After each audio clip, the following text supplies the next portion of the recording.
تاني نصيحة يمكن أنا باطبّقها على نفسي، حُط نفسك مكان اللي قصادك، يمكن رد فعلك اللي أنت هتطلّعه في موقف ما لو فكّرت اللي قصادي هيperceive رد الفعل ده إزاي، ممكن يولِّد انفجار فتتراجع عنه، أو الكلمة اللي أنا هاقولها لو قُلتها بطريقة تانية ممكن اللي قصادي يبقى في reaction مختلف. على سبيل المثال كنا عندنا موقف بسيط جدًا مثلًا في الشركة، ما جبناش مَيّة وعندنا مَيّة لdepartment مختلفة، فحد من الteam قال: "هو أنتم مش هتجيبوا مَيّة بقى؟"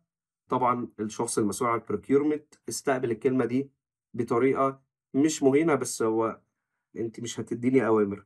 لو كان الموضوع اتقال المَيّة خلصت وإحنا محتاجين مَيّة اليومين دول لو نطلب مع بعض أو نعمل أي حاجة، كان بتاع الprocurement لأ طبعًا خلّي عنكم دي وظيفتي أنا وأنا اللي هاطلب لكم.